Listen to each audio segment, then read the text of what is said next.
believe some churches are businesses just for these guys.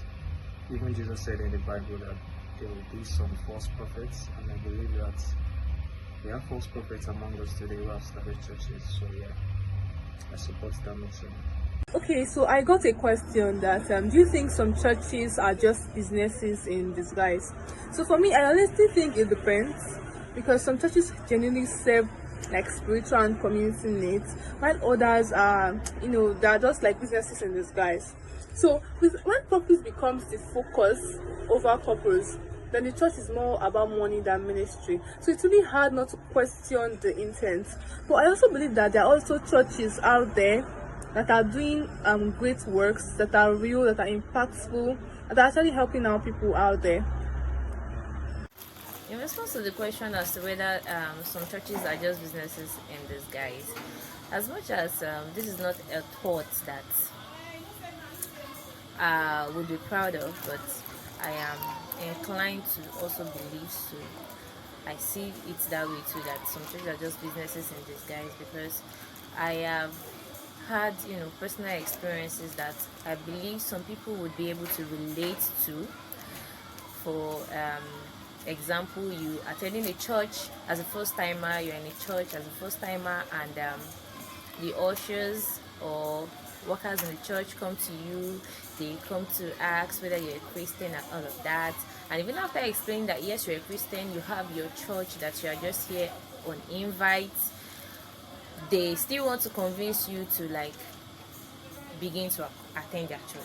Leave the church that you already attended as a Christian and begin to attend it. And you'll be like, because that is how I feel. I feel like, what are you guys preaching here? Are you preaching that I accept Jesus and become Christ-like, or you are preaching to win me over to your church? Is there like a hidden competition here or something?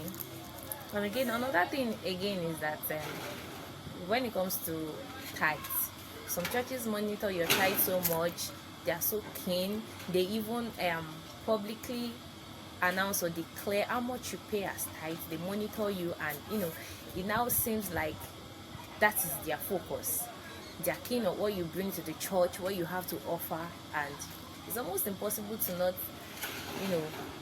think in that way or see some churches as just businesses in disguise. I mean, with all of this happening.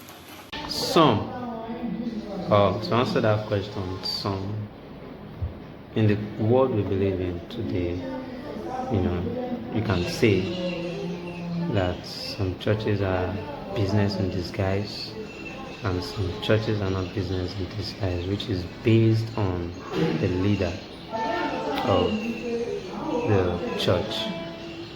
You get, so it's based on the leader of the church and the personal conviction between the head and God who called him or her.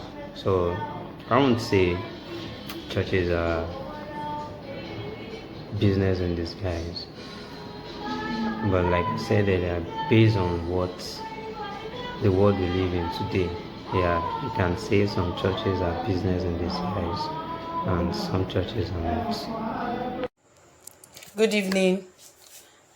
I got a question that said, do I think churches are just businesses in disguise? It is a yes and it is a no, because it depends. It depends on the church and the type of setting, because some churches, they are not business. Even their pastors are not collecting salaries. Most money that they get from the church are going to maybe orphanage homes and stuff. But some churches, you will see their pastor riding Benz and having private jets, and the church members are suffering. They have gotten to this level of, if you don't pay your offering, you're a sinner. If you don't pay your tithe, you're a sinner. If you don't do this, you're a sinner. If you don't do that, God will punish you. They are businesses. They are using, I don't know, they are driving most members insane, thinking everything in this world is spiritual, and which is not. Which those pastors are just using it to like drain them. I don't want to mention names of pastors, but truth be told, it's not fair. Some churches, yes, I can say yes, they are using church to generate income. And why some, God really called them. Like, God really called them. So my answer to this question is, it is a yes and it is a no, depending on the church, on the setting, and on the pastor of the church. Thank you.